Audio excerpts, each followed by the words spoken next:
ఇది శాంతి గారి ఇష్యూ చాలా రోజుల నుంచి ఇలా కొనసాగడం మనం చూసాం. ఇప్పటికీ కొనసాగుతూనే ఉంది.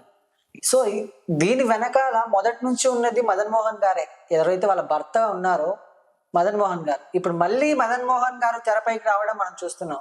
సో, దీని గురించి మనతో చర్చించేందుకు ప్రముఖ సినీ క్రిటిక్ దాసరి విజ్ఞాన్ గారు ఉన్నారు. ఆయన అడిగి మరిన్ని విషయాలు తెలుసుకుందాం. నమస్తే విజ్ఞాన్ గారు. నమస్తే. ఎందుకు ఈ మదన్ మోహన్ గారు ప్రతిసారి ఈయన ఎంట్రీ ఏంటి? స్టార్టింగ్ లో ఉన్నాడు, ఎండింగ్ లో ఉన్నాడు, మళ్ళీ యాక్చువల్గా నేను చరిత్రలో ఫస్ట్ టైం చూసా ఒక యాక్చువల్గా ఒక ఆడది నాకు నా పిల్లలకి న్యాయం జరగాలని అత్తారింటి ముందు ధర్నా చేస్తుంది, పోలీస్ స్టేషన్ ముందు ధర్నా చేస్తుంది, లేదంటే అసెంబ్లీ ముందో రోడ్డు మీద ధర్నా చేస్తుంది. అంతే కదా, ఒక ఆడది.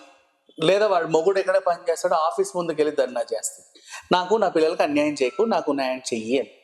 ఫస్ట్ టైం ఒక మగాడు పార్లమెంట్ ఎదురుగా కూర్చొని మావిడ నుంచి నాకు నా పిల్లలకి న్యాయం జరగాలని పోరాడాడు. ఇక్కడే వాడి సిగ్గుపోయింది నిజంగా చెప్పాలి అంటే. అండ్ నెక్స్ట్ నన్ను విజయసాయి రెడ్డి, నా భార్య అండ్ సుభాష్ రెడ్డి బెదిరిస్తున్నారు, నన్ను చంపేస్తా నిన్ను అని. నాకు న్యాయం జరగాలి అని చెప్పి పోరాడతారు. ఏం న్యాయం జరగాలో అర్థం కావట్లా. మళ్ళీ చూస్తేనేమో నిన్న మా ఆవిడ వెరీ గుడ్, ఎంత మంచిదంటే అంత మంచిది, పాపం దానికి ఏం తెలియదు, నోట్లో వేలు పెట్టినా కొరకలేదు, ఎంత అమాయకులు అంటే అమాయకులు ఇట్లా ఉంటుంది అంతే. ఆవిడ్ని బలవంతంగా ట్రాప్ చేసి ఆ పైన రేప్ చేసి లోపరుచుకొని ఆమె చేత ఈ అక్రమాలన్నీ చేయించుకున్నారండి. అసలు ఆమెకి ఏమి తెలియదు. లే అంటే లేస్తుంది, కూర్చో అంటే కూర్చుంటుందంట, అంతే. అంతకుమించి ఏంది, సంతకం పెట్టు అంటే పెట్టేస్తుంది. చాలా అమాయకురాలు. ఎంత అమాయకురాలు అంటే అసలు ఇన్నోసెంట్ అనే పదానికి ప్రతిరూపమే నా భార్య అని చెప్పుకొచ్చాడు. ఇప్పుడు ఆయన ఏమంటున్నాడు అంటే వీళ్ళందరూ ఈయన బెదిరిస్తున్నారంటే ఏదో రోజు నేను చంపేస్తా అని. అసలు మాకు నా భార్యని లోబర్చుకొని నా వైవాహిక జీవితాన్ని విచ్ఛిన్నం చేసి నా పిల్లలని అన్యాయం చేసి నా భార్య మీద కేసులు పెట్టి పైగా ఆమెను వాడుకొని కడుపు చేసి రోడ్ల మీద వదిలేసి ఈరోజు మా కుటుంబాన్ని బజార్కి ఈడ్చినందుకు, ఓకేనా, ఇన్ని అక్రమాలు చేసినందుకు, నా జీవితాన్ని సర్వనాశనం చేసినందుకు నేను విజయసాయి రెడ్డి పైన, సుభాష్ రెడ్డి పైన SC ST ఆంట్రాసిటీ కేసు పెడతా.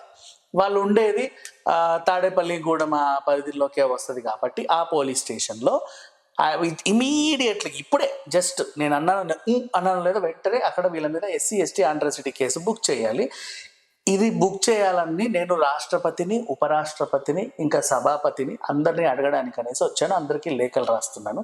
ఇది ఇమీడియట్గా జరగాలని ఇతని ఆవేదన. నెక్స్ట్ అతని భార్య ఏమో వాళ్ళ చెర నుంచి విడిపించాలి, ఆమె వాళ్ళ మాయలో పడిపోయింది, ఈమెకి అసాంఘిక శక్తులతోని బ్యూరోక్రాట్లతోని అందరితోని పెద్ద ఎత్తున సంబంధాలు ఉన్నాయి. వాళ్ళందరితో ఏం చేస్తుందో, ఎప్పుడు ఏం చేస్తుందో నాకు చాలా భయం వేస్తుంది. నన్ను, నా పిల్లల్ని కాపాడండి ఆవిడ దగ్గర నుంచి. పైగా ఆవిడ్ని కూడా వాళ్ళ మాయలో నుంచి తీసేసి నాకు అప్పచెప్పండి, మేము సంతోషంగానే ఉంటాం, మాకంటూ ఒక అండర్స్టాండింగ్ ఉంది. ఇది ఈయన చెప్పుకొచ్చింది.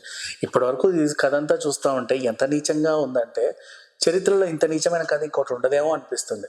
అండ్ నెక్స్ట్ వీడి వల్ల జరిగిన మంచి ఏంటంటే మా అమ్మగారు చేసిన అక్రమాలన్నీ కూడా బయటపడ్డాయి. సంతోషం, మహాప్రసాదం. ఇప్పుడు ఈడీ అవన్నీ అటాచ్ చేసి ఏ ఆలయాలు ఎంతెంత పోయిందో అన్నీ కూడా జత చేసుకొని లెక్కలు రాసుకొని ఈమె మీద కేసు పెట్టాలి. కేసు పెట్టాలన్నా సరే మళ్ళీ ఇంకొక తలకాయ నొప్పి. పలానా శాంతి అక్రమాలు చేసింది, శాంతి వైఫ్ ఆఫ్ మదన్ మోహన్, కాదు మొన్న ఏమో పేరు చెప్పింది, శాంతి మీ ఆయన ఎవరు అని అడిగారు. అంటే అది మదన్ మోహనే కదా, ఉత్తరం నువ్వు పని చేసేటప్పుడు మదన్ మోహన్ అని రాశావు. ఇక్కడేమో మొన్న టీవీకి ఎక్కి ఆయన పేరు చెప్పారు, సుభాష్ రెడ్డి అనే పేరు చెప్పారు. ఇప్పుడు అట్లా రాయలేము. మీ ఇద్దరికి విడాకులు అయ్యాయా, ఇప్పుడు ప్రజెంట్ నీతో ఎవరు ఉంటున్నారు ఒకసారి చెప్పవా అని అడిగారు వాళ్ళు రాసుకోవడానికి. ఈవిడ దానికి ఆన్సర్ ఇవ్వాల. నెక్స్ట్ విజయసాయి రెడ్డి కదా పిల్లలు కన్నావా అంటే లేదు. ఇప్పుడు ఈయన డిమాండ్ ఏంటి మదన్ మోహన్ది, ఆ బిడ్డకి DNA టెస్ట్ చేసి వాళ్ళ ముగ్గురికి DNA టెస్ట్ చేసి ఎవరి DNAనో నాకు చెప్పాలి అని. సరే చేసావు, అంతా బాగానే ఉంది. ఈ ముగ్గురు DNAలు కాక ఇంకేమైనా కొత్త DNA వస్తే ఏం చేస్తాం? వాళ్ళ భర్తదే అయి ఉండొచ్చు కదా. ముగ్గురికి కూడా నెగిటివ్ వస్తే ఏం చేస్తాం?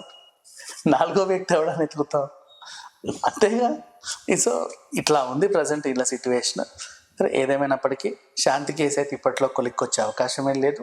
అండ్ పోనీ దీని రంకు భాగవతాలు కొలిక్కొచ్చి వీళ్ళిద్దరు కలిసి ఉన్నా సరే ఇవి చేసిన అక్రమ భాగవతాలు ఉన్నాయి కదా, అది మాత్రం సాగుతానే ఉంటాయి. దాంట్లో మాత్రం ఎలాంటి అతిశయోక్తి లేదు. అండ్ 100% శాంతి నేరం చేసింది, తను నిందితురాలు, దేవాదాయ శాఖ భూముల్ని ఆస్తుల్ని కబ్జా చేసింది. అండ్ ఇక్కడ మీకు తెలియని ఇంకో విషయం ఏంటంటే ఈమె ఏం చేసింది, అసలు వీడు ఎందుకు ఇలా మారాడు, ఓవరాల్గా ఒక డేలో మా ఆయన చాలా మంచోడు అని ఈవిడ అనడం, మా ఆవిడ చాలా మంచిది అని ఇతను అనడం ఎందుకు జరిగిందంటే శాంతి లా చేసింది కదా, లా చదివింది, ఆ పరిచయం ఉన్న మంచి మంచి లాయర్లు ఉన్నారు ఇప్పటికీ, ఫ్రెండ్స్ బాగా నమ్మకమైన వాళ్ళతో కలిసి ఏం చేస్తారు, ఎలాగైనా శాంతి దేవాదాయ శాఖ కేసులో విజయసాయి రెడ్డి A1 అయితే, సుభాష్ రెడ్డి A2 అయితే, ఆ దేవాదాయ శాఖ మంత్రులు ఇంకెవరన్నా అధికారులు ఉంటే A3 A4 అయితే, నువ్వు కూడా A5 6 అవుతావు, నేను కూడా అరెస్ట్ చేస్తారు, అది ఖచ్చితంగా చేస్తారు.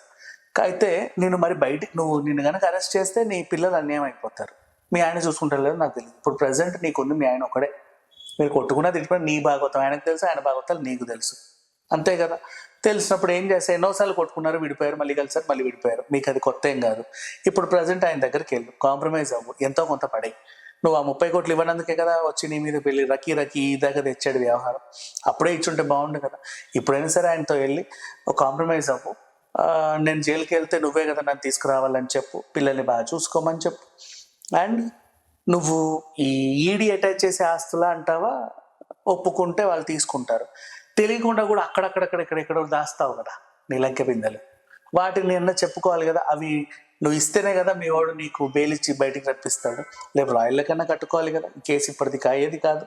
అందుకని చెప్పేసి మీ ఆయనతో బాగుండు, నీకు ప్రజెంట్ ఉన్న సిచ్యువేషన్లో ఇది తప్ప ఇంకేం చేయలేవు, ఎట్లా నీ పేరెంట్స్ అన్ఎడ్యుకేటెడ్, ఇంకెవరు ఏమి చేయలేరు, మీ ఆయన కొంచెం గట్టిగా పోరాడగలడు నీ తరఫున, ఆయనకి ప్లస్గా ఉండు అని ఈవిడ చెబితే ఆవిడ బాబు నువ్వు ధర్నాలు గిన్నాలన్నీ ఆపై మన ఇద్దరు కాంప్రమైజ్ కొద్దాం అని చెప్పేసరికి